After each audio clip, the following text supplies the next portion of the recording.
ಹೈದರಾಬಾದ್ನಲ್ಲಿ ವಿಮಾನ ದುರಂತ ಪ್ರಕರಣಕ್ಕೆ ಸಂಬಂಧಪಟ್ಟಂತೆ ವಿಮಾನದ ಅವಶೇಷಗಳ ತೆರವು ಕಾರ್ಯಾಚರಣೆ ನಡೀತಾ ಇದೆ. ಬಿಜೆ ಹಾಸ್ಟೆಲ್ ಮೇಲೆ ಬಿದ್ದಿದ್ದಂತ ಅವಶೇಷಗಳ ತೆರವು ಕಾರ್ಯಾಚರಣೆ ಮುಂದುವರೆದಿದೆ. ಕ್ರೇನ್ ಬಳಕೆ ಮಾಡಿಕೊಂಡು ತೆರವು ಕಾರ್ಯಾಚರಣೆ ನಡೆಸ್ತಾ ಇದ್ದಾರೆ. ಹಲವು ಸಿಬ್ಬಂದಿಯಿಂದ ತೆರವು ಕಾರ್ಯಾಚರಣೆ ನಡೀತಾ ಇದೆ. ಈಗಾಗಲೇ ಅನೇಕ ತಂಡಗಳು ಅಲ್ಲೇ ಬೀಡು ಬಿಟ್ಟಿರೋದು.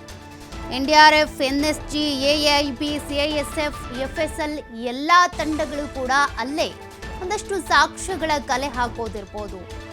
ಜೊತೆಗೆ ಈ ಒಂದು ಬಿಡಿ ಭಾಗಗಳು ಎಲ್ಲೆಲ್ಲಿ ಹೋಗಿ ಬಿದ್ದಿದ್ದಾವೆ ಅದೆಲ್ಲವನ್ನು ಕೂಡ ಗಮನಿಸ್ತಾ ಇದ್ದಾರೆ. ಸದ್ಯ ಕ್ರೇನ್ ಬಳಕೆ ಮಾಡಿಕೊಂಡು ವಿಮಾನದ ಅವಶೇಷಗಳ ತೆರವು ಕಾರ್ಯಾಚರಣೆ ನಡೀತಾ ಇದೆ. ಈಗಾಗಲೇ ವಿಂಗ್ಸ್ ಅಲ್ಲಿ ಇಲ್ಲಿ ಬಿದ್ದಿರ್ತವೆ. ಜೊತೆಗೆ ಫ್ಲೈಟ್ನ ನೋಸ್ ಭಾಗ ಏನಿದೆ ಅದೇ ಹೋಗಿ ಕಟ್ಟಡಕ್ಕೆ ಡಿಕ್ಕಿ ಹೊಡೆದಿದ್ದು.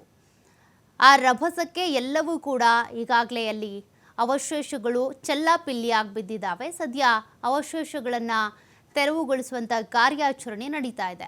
ಗುಜರಾತ್ನ ಅಹಮದಾಬಾದ್ನ ಮೇಘನಿ ನಗರದಲ್ಲಿ ನಡೆದಿರುವಂಥ ದುರಂತಕ್ಕೆ ಸಂಬಂಧಪಟ್ಟಂತೆ ಅಪ್ಡೇಟ್ ಸಿಗ್ತಾ ಇರೋದು.